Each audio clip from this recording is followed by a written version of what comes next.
The morning light of Nexus 7's artificial sun streamed through the massive viewing windows of the Galactic Council chambers, casting long shadows across the circular assembly hall where 13 different species had gathered for another day of diplomatic negotiations and galactic governance. Ambassador Ji-hoon Kim adjusted his formal blue uniform and checked the datapad containing his notes for today's presentation, while the other delegates slowly filled their designated seating areas around the Great Chamber, each species occupying sections designed specifically for their unique biological needs.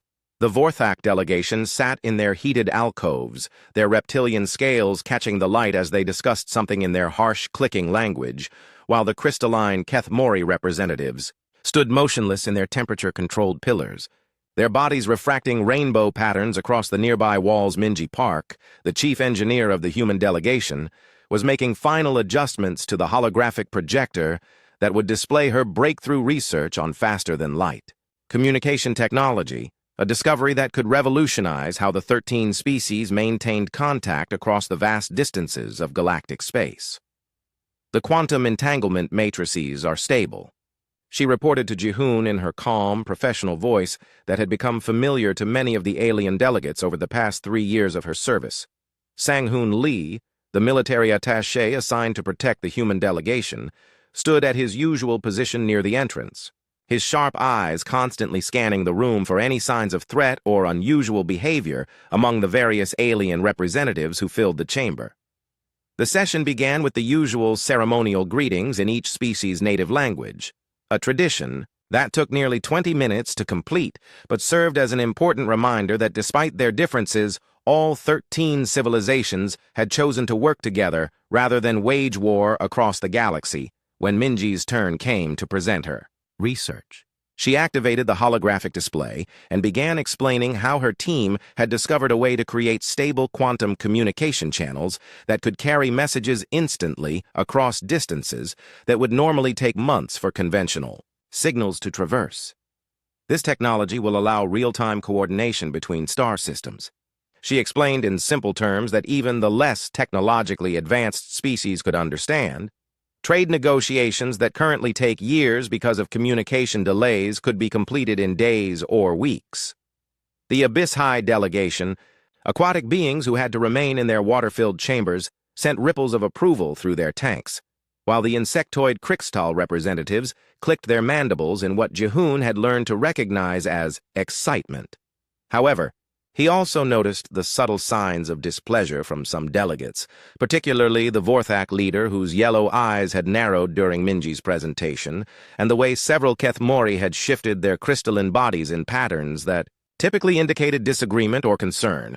After the presentation ended and the formal questions had been answered, the session moved to other business, including a proposal from the Vorthak delegation regarding new restrictions on territorial expansion and what they called cultural preservation guidelines.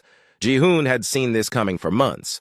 The gradual building of resentment from certain species who felt that humanity's rapid technological advancement and diplomatic success were threatening the careful balance of power that had existed in the galaxy for centuries before humans had been invited to join the council. The debate over the proposed restrictions grew heated, with the Vorthak arguing that younger species needed guidance and oversight to prevent them from disrupting established galactic traditions, while the ethereal representatives countered that such restrictions would stifle innovation and growth. During a particularly intense exchange between the Vorthak Supreme Delegate and the Krixtal Hive Speaker, Sang-hoon's communication device began, flashing with an urgent priority signal that made him immediately move toward Ji-hoon's position. The military attaché's face went pale as he read the encrypted message, and he quickly moved to whisper something in Ji-hoon's ear that made the ambassador's expression change from diplomatic calm to barely controlled shock. "Honored delegates," Ji-hoon announced, standing and interrupting the ongoing debate, "I must request a brief recess to address an urgent matter that requires immediate consultation with my government." The request was granted without question, as such interruptions occasionally occurred when member species needed to coordinate with their home systems on important decisions, and the various delegates began filing out of the chamber for what everyone assumed would be a standard 20-minute break. Instead of returning to the human delegation's offices in the diplomatic quarter, However, Jihoon led his team directly to their secure communications room, where they could speak privately without fear of electronic surveillance or accidental eavesdropping by species with enhanced hearing abilities. "What's the situation?" Minji asked as soon as the door sealed behind them, her engineer's mind already racing through possible scenarios that could cause such urgency. Sang-hoon activated the room's highest level of security protocols before answering, "Command has initiated. Protocol 7, effective immediately, all human personnel in Council space are to begin immediate preparation for total withdrawal." The silence that followed was profound, broken only by the soft humming of the room's air recycling systems and the distant sounds of alien conversations in the corridors outside their sealed chamber. "Total withdrawal," Minji repeated, her voice barely above a whisper. "That's never been implemented before, even during the border conflicts with the hegemony." Jihoon was already activating his personal communication array to establish contact with Earth's diplomatic command, but the expression on his face suggested he already knew what the orders would contain. "How long do we have?" he asked Sang-hoon while waiting for the quantum communication link to establish a secure connection across the thousands of light-years between Nexus 7 and human space. 72 hours maximum," came the reply. "All research projects are to be transferred to automated systems. All diplomatic commitments are to be formally suspended, and all personnel are to be prepared for immediate evacuation." The next few hours passed in a blur of carefully orchestrated activity, as the human delegation began implementing withdrawal procedures that had been planned but never expected to be used. Minji worked frantically to transfer her faster-than-light communication research to the station's central computer systems, ensuring that the other species would retain access to her discoveries even after the human team departed. Other human staff members throughout the massive station began similar procedures, quietly and efficiently shutting down their various projects and commitments while maintaining the appearance of normal daily activities. The careful choreography of their withdrawal was designed to avoid creating panic or suspicion among the other delegations. Since humanity's sudden departure could be interpreted as a sign of impending galactic crisis or conflict, when the council session resumed, Jihoon delivered a carefully worded statement announcing that humanity would be taking what he called a temporary leave of absence from galactic affairs to address internal matters that required the full attention of their government. The reaction was mixed, with some delegates expressing concern, while others seemed relieved that human influence in council decisions would be reduced for whatever period this absence might last. "We will continue to honor all existing agreements and commitments," Jihoon assured the assembly. "Our automated systems will maintain essential services, and we expect to resume full participation in council activities once our internal situation has been resolved." The Vorthak delegation seemed particularly pleased by this development, though they tried to hide their satisfaction behind expressions of diplomatic concern and offers of assistance.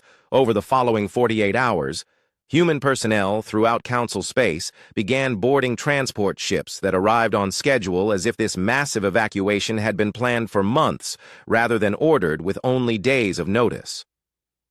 The last human transport departed from Nexus 7 at exactly 0800 Galactic Standard Time, leaving behind empty quarters, automated systems, and a collection of alien delegates who were only beginning to realize how much they had depended on human presence in their daily operations.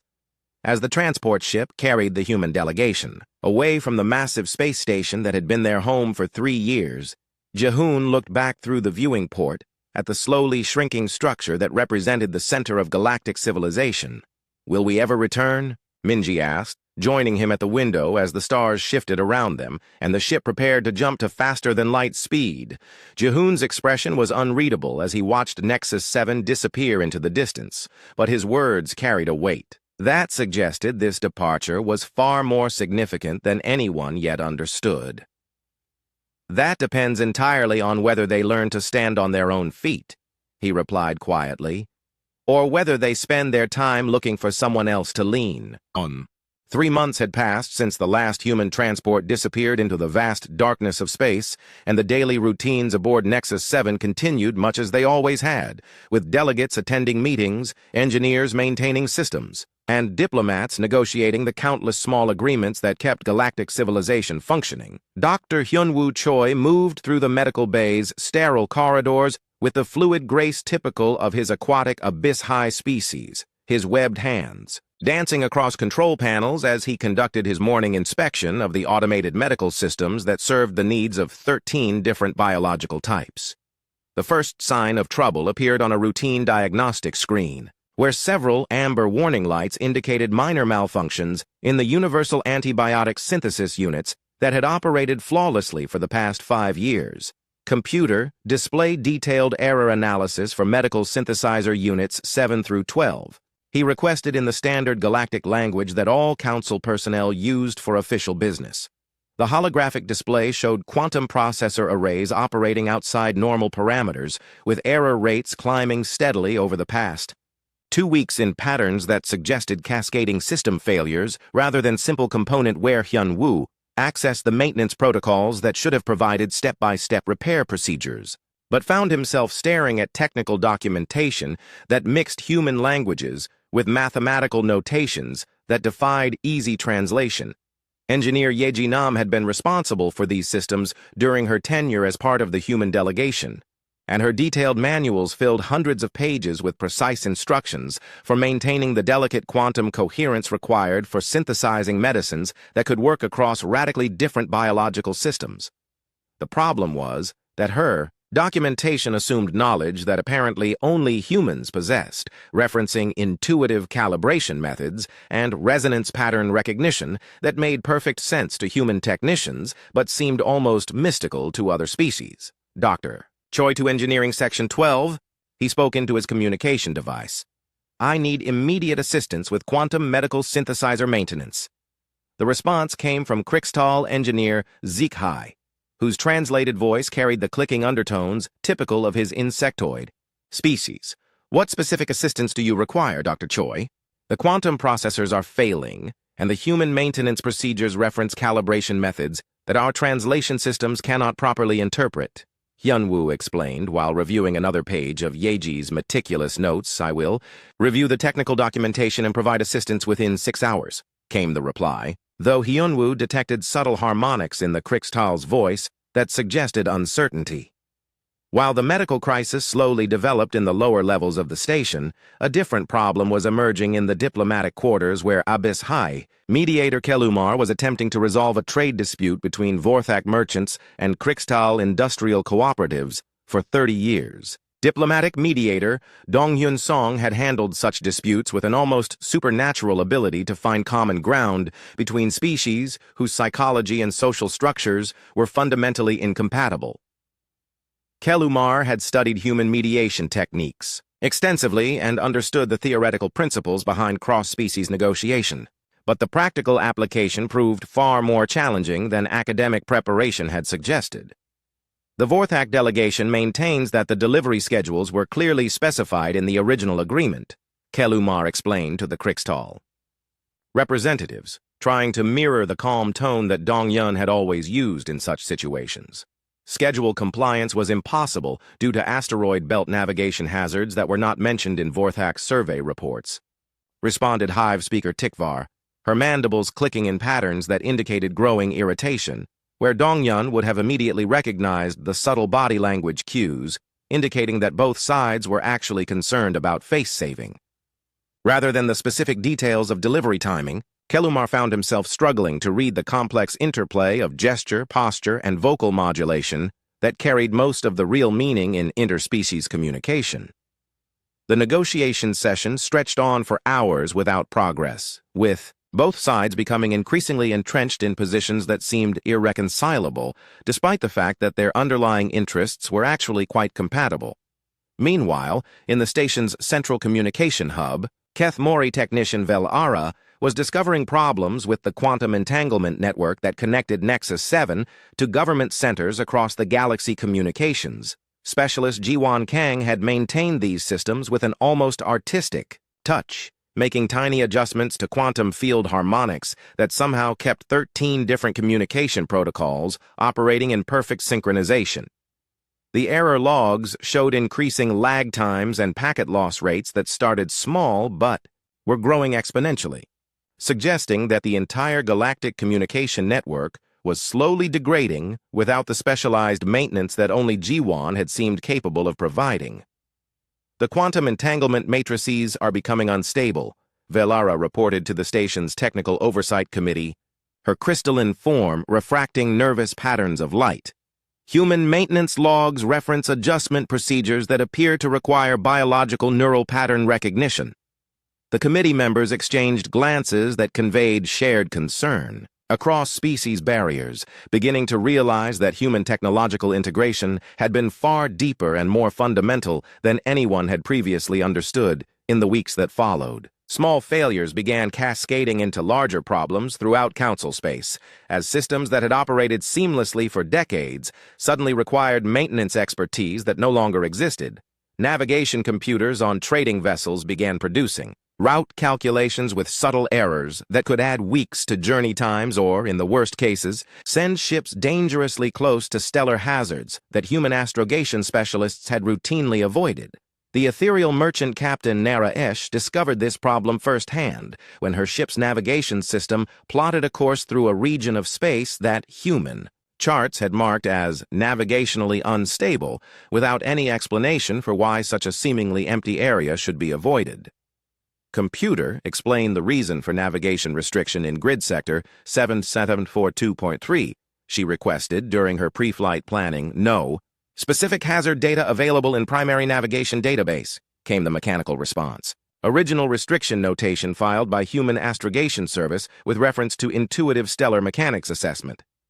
3 days into what should have been a routine cargo run, her ship encountered gravitational anomalies that human navigators had somehow predicted and avoided for 30 years, forcing an expensive emergency course correction that nearly depleted her fuel reserves. Similar problems multiplied across the galaxy as the absence of human expertise created gaps in knowledge and capability that other species were struggling to fill. The Galactic Council's peacekeeping protocols, designed by Admiral Taehyung Ko to integrate the military strengths of all member species while compensating for their individual psychological and tactical limitations, began showing strain when applied without human oversight. A minor border skirmish between Vorthak patrol ships and Krixtal scouts escalated into a system-wide incident when the automated peacekeeping response protocols failed to account for species-specific honor codes that Admiral Ko had somehow integrated into his strategic planning.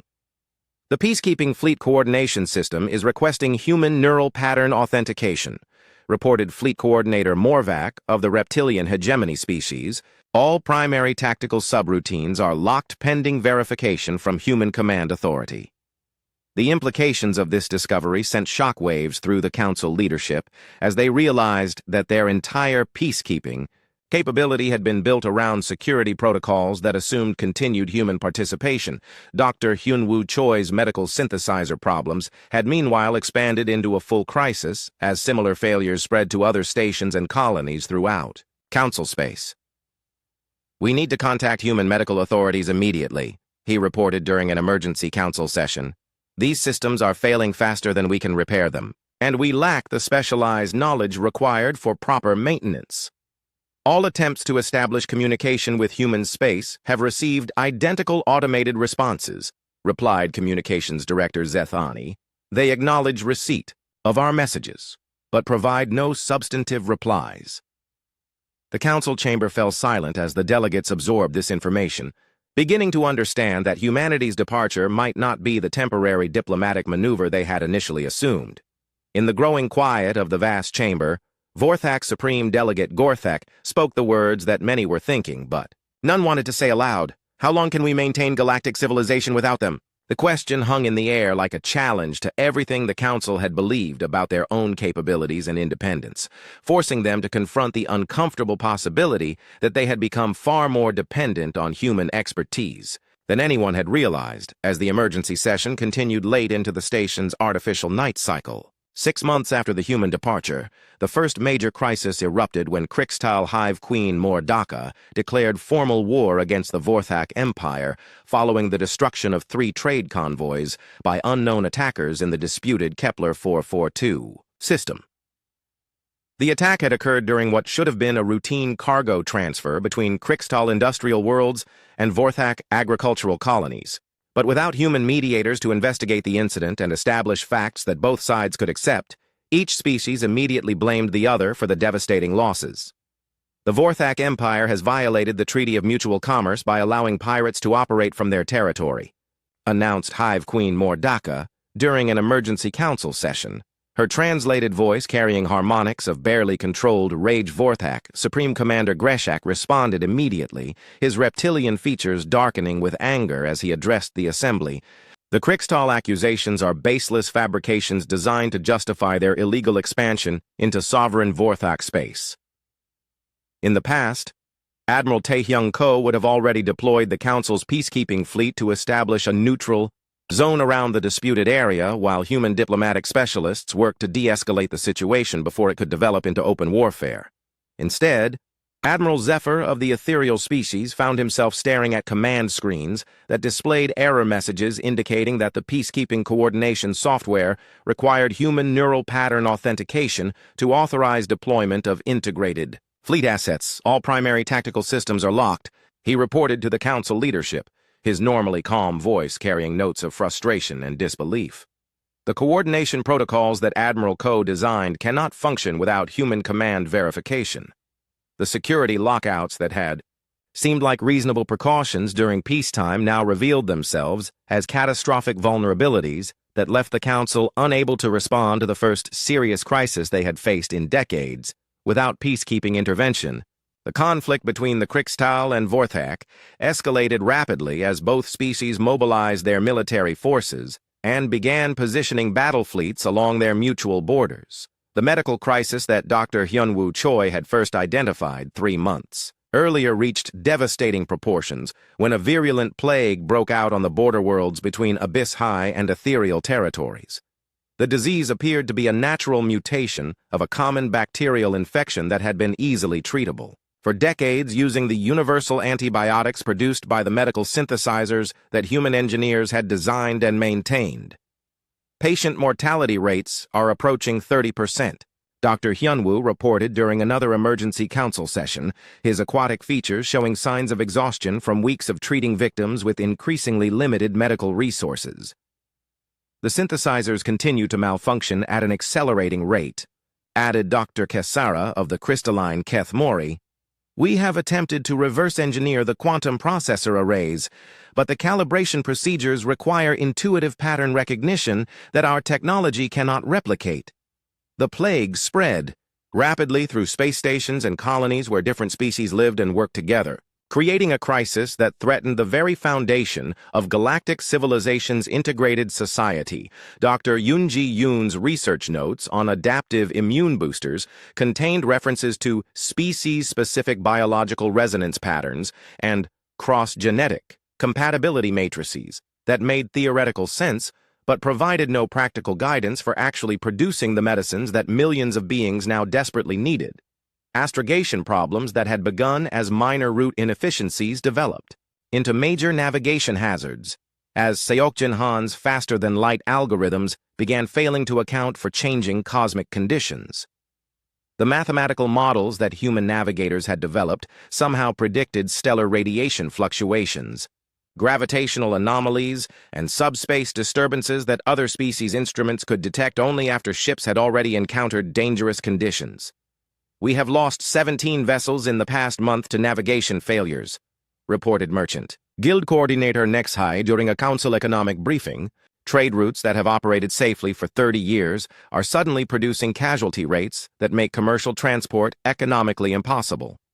The economic implications of navigation failures combined with the medical crisis and the ongoing military conflict to create a cascade of system breakdowns that threaten to tear apart the carefully constructed framework of galactic civilization. Perhaps most disturbing of all were the discoveries made by xenoarchaeologist Professor Velan while investigating ancient Forerunner ruins in the Outer Spiral territories. The Forerunners had been a mysterious species whose advanced technology ruins were scattered throughout the galaxy, apparently abandoned thousands of years ago for reasons that had never been clearly understood. The Forerunner archaeological sites contain evidence of technological capabilities that far exceed anything in our current galactic civilization. Professor Vel-An reported to a joint session of the Council's Science and Security Committees. More significantly, she continued, activating holographic displays showing detailed scans of Forerunner installations, the technology appears to be designed around the same integration principles that human engineers used in our critical systems. The implications of this discovery sent shockwaves through the Council leadership as they began to understand that humanity's technological approach had not been unique innovation, but rather the application of principles that the mysterious Forerunners had developed long before any current galactic species had achieved space travel. Are you suggesting that humans were somehow connected to the Forerunners? Asked Council Security Director Morvek, his voice carrying undertones of disbelief and growing alarm. I am suggesting that humans may have been following the same developmental path that led to the Forerunner disappearance, Professor Vel-An replied carefully. The technology patterns are too similar to be coincidental. Meanwhile, the search for solutions to the mounting crises led to increasingly desperate measures as each species attempted to fill the gaps left by human expertise. The Kethmori applied their advanced crystalline computing capabilities to the communication network problems, achieving some success in maintaining basic connectivity, but utterly failing to replicate the quantum harmony that Jiwan Kang had somehow intuited. Abyss-high biotechnology specialists worked around the clock to develop alternatives to the failing medical synthesizers, but their organic approach to medicine proved incompatible with the quantum-based systems that could treat multiple species simultaneously. Even the most advanced ethereal consciousness manipulation techniques could not replace the diplomatic intuition that had allowed human mediators to bridge psychological gaps between radically different species. We are attempting to solve problems that may require capabilities we simply do not possess, I admitted Council Scientific Coordinator Dr. Zeph Hai during a private meeting of senior leadership. The humans appeared to integrate technology and biology in ways that none of our species have ever achieved, she continued, perhaps because they were the only species that developed both quantum mathematics and biological medicine as part of the same technological evolution. The situation deteriorated further when deep space monitoring stations began detecting massive energy signatures in the direction of human space, readings that suggested engineering projects on a scale that defied comprehension. The energy output we are detecting would require the complete conversion of stellar mass into usable power, reported Chief Astronomer Kethral, his crystalline form flickering with patterns that indicated extreme agitation. What possible purpose could require such enormous energy expenditure? Asked Council President Morvani, though the question seemed directed more at the universe itself than at any individual who might provide an answer. The mounting evidence suggested that humanity had not simply withdrawn from galactic civilization, but had graduated to technological capabilities that made their former participation in council affairs seem almost quaint as the 6th month of human absence drew to a close. The Galactic Council found itself facing the collapse of everything they had built together over the past 3 decades. The war between the Krixtal and Vorthak had consumed 3 star systems and showed no signs of resolution without peacekeeping intervention that remained impossible to authorize.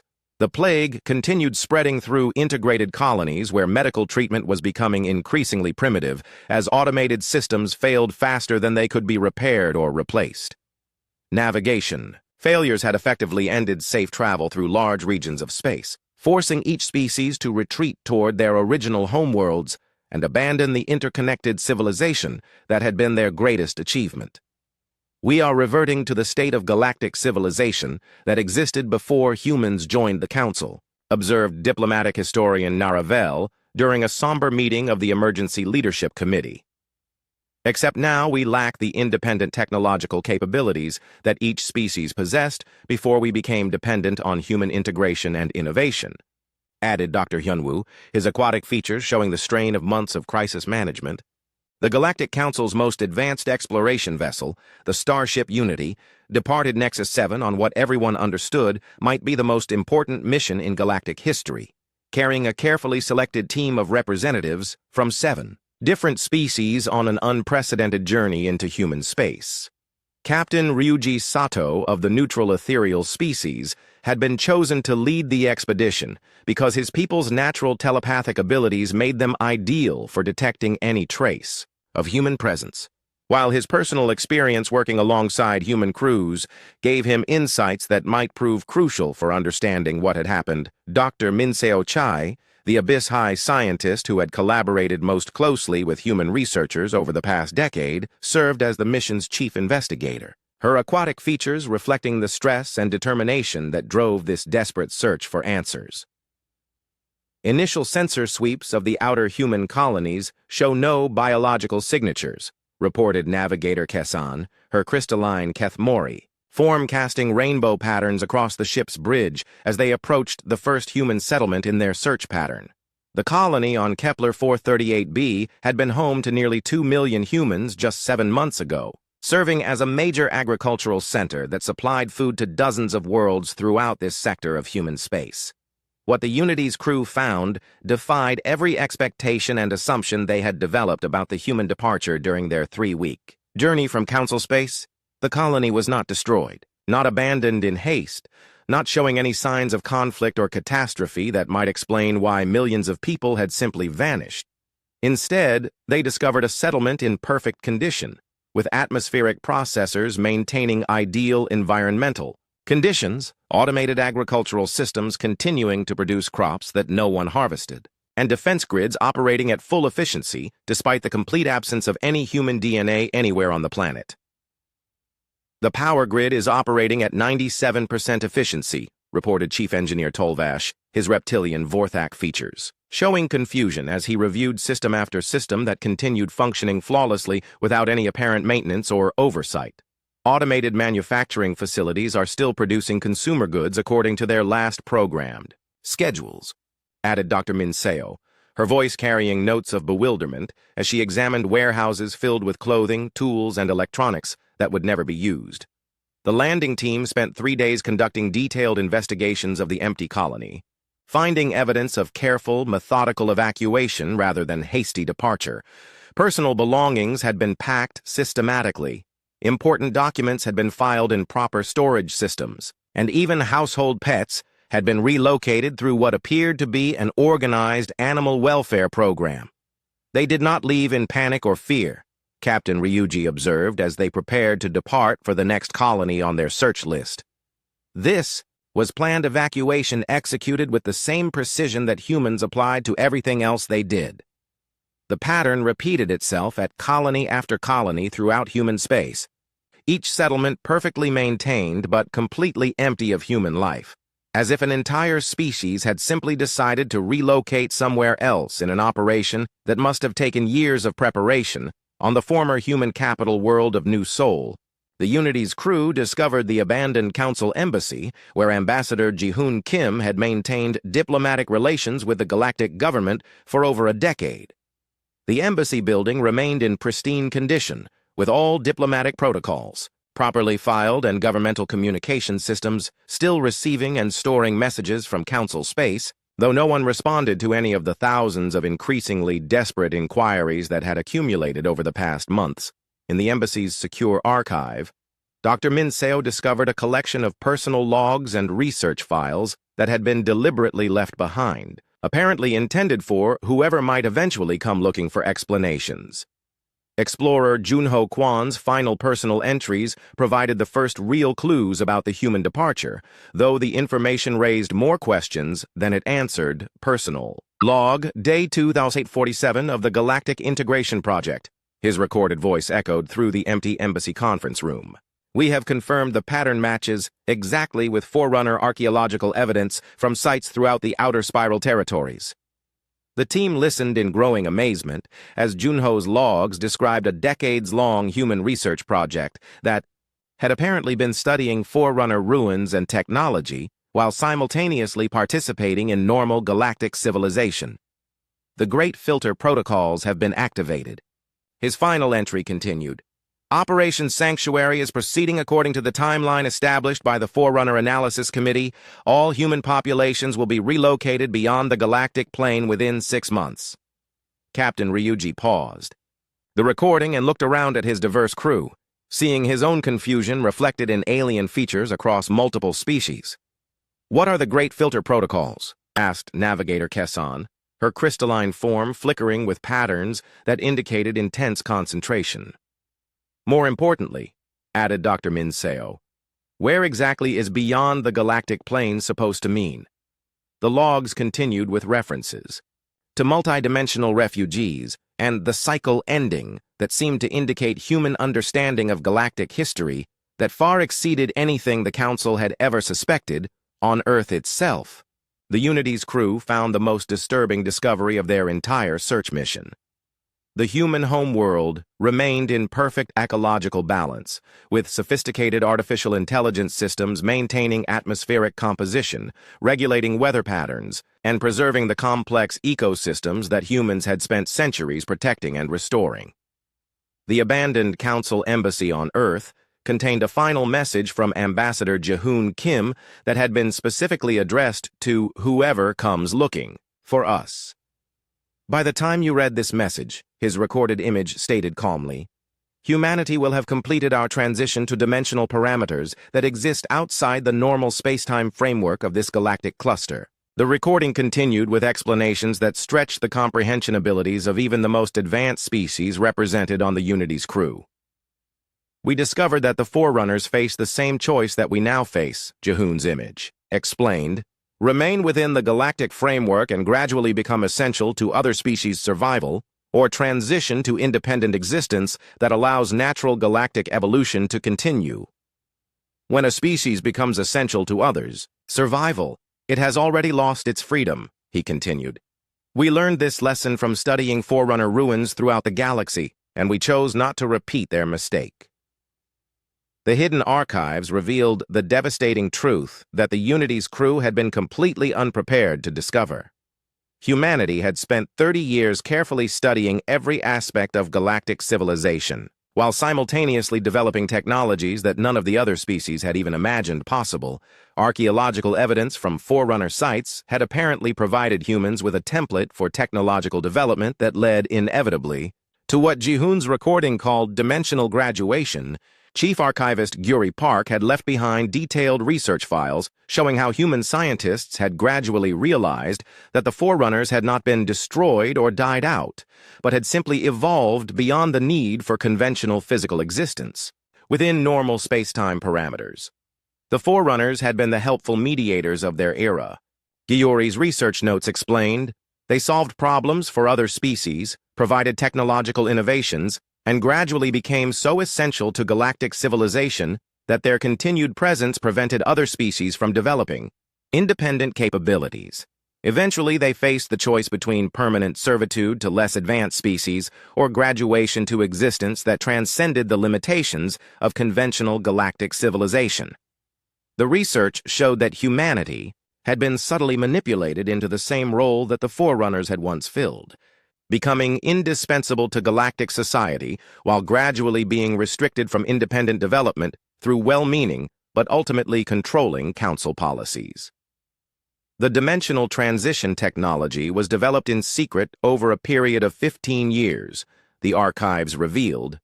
All human populations were gradually relocated to parallel dimensional frameworks that exist in the same physical space but operate according to different physical laws.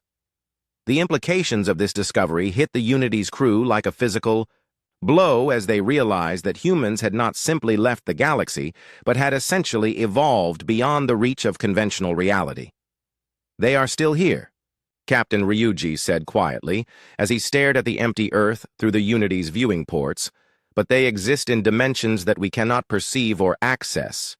The final piece of evidence came from deep space sensors that detected massive engineering, projects in the Magellanic Clouds, energy signatures that suggested construction activities on a scale that would require the resources of entire galaxies.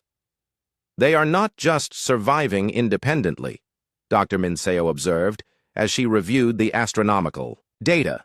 "They are rebuilding the universe according to their own specifications." 2 years after the human departure, the Galactic Council convened what many believed might be their final session as a unified governing body, with representatives from the surviving species gathering in a chamber that seemed too large and too empty without the presence that had once helped hold their civilization together. The war between the Krixtal and Vorthak had consumed 3 entire star systems and showed no signs of ending. While the medical plague continued spreading through colonies where integrated species had once lived and worked together in harmony, Counselor Wyron Tack of the insectoid Screama stood before the assembly, her translated voice carrying harmonics of desperation as she presented what she called the survival restructuring proposal that would fundamentally change how galactic civilization operated. "We must acknowledge the truth that our investigation team discovered," she announced to the somber gathering of alien delegates. "We built our society around dependence on capabilities that we never truly understood or possessed ourselves." The proposal was radical in its scope, calling for the complete abandonment of integrated technologies that required human expertise, the dissolution of multi-species colonies that could no longer be medically supported, and the establishment of separate but cooperative civilizations that could function independently. "We will become smaller, less connected, less advanced in some ways," Weirin continued, "but we will become capable of surviving without external assistance." The response to this proposal split the remaining species along lines that revealed fundamental differences in how they understood their situation and their options for the future.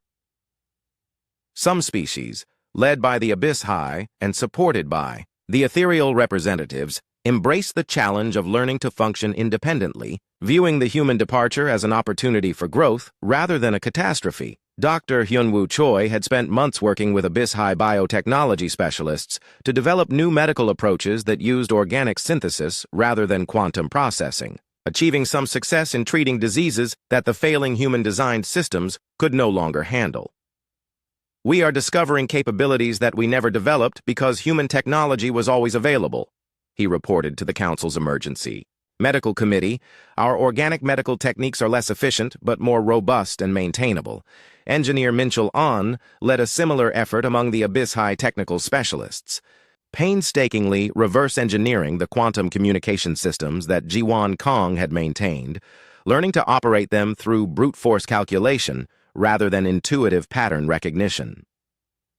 The human methods were elegant and efficient, he admitted during a technical briefing, but our approaches are more systematic and teachable, which means they can be maintained by future generations. The crystalline Keth Mori, led by scientist Heejin Bei, developed entirely new communication protocols based on crystalline computation that could maintain basic galactic connectivity without requiring the quantum harmony that only humans had been able to achieve.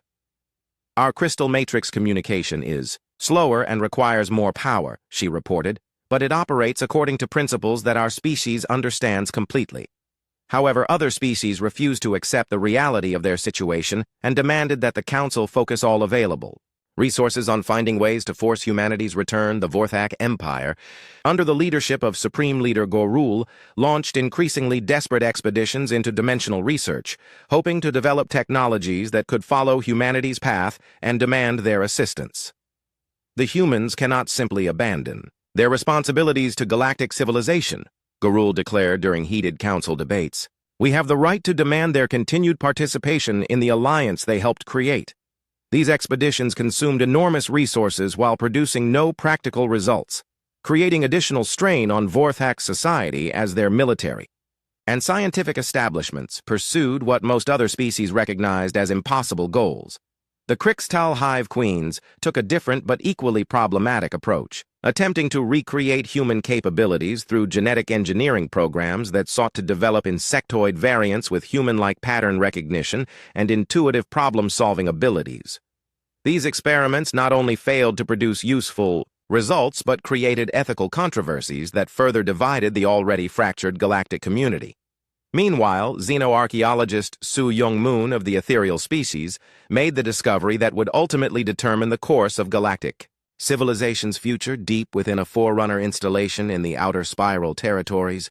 Her research team uncovered a chamber that had clearly been accessed recently, with equipment and modifications that could only have been made using human technology. The energy signatures match the patterns we detected from human engineering projects, she reported to an emergency session of the Council's Xenoarchaeology Committee. Someone has been here within the past 2 years inside the ancient Forerunner vault. They found a message crystal that had been deliberately placed where any systematic archaeological investigation would eventually discover it. The message was clearly from engineer Hyuna Cho, recorded just days after the human departure and left, as what could only be described as a final gift to the species they had left behind. To whoever finds this message, Hyuna's recorded image began, speaking in perfect galactic standard language, "We hope that you have chosen growth over dependence." The recording explained that humanity's departure had been motivated not by anger or frustration, but by the recognition that their continued presence was preventing other species from developing their own capabilities. Every species faces the same fundamental choice, Hyuna continued. Remain forever dependent on others' protection and assistance, or accept responsibility for their own survival and development. The galaxy taught us to be indispensable as a way of preventing us from becoming independent, she explained. We chose independence, even though it meant abandoning people we had come to care about. The message included detailed technical specifications for simplified versions of human technologies, designed to be maintainable by other species, but requiring them to develop their own expertise rather than simply operating systems they did not understand.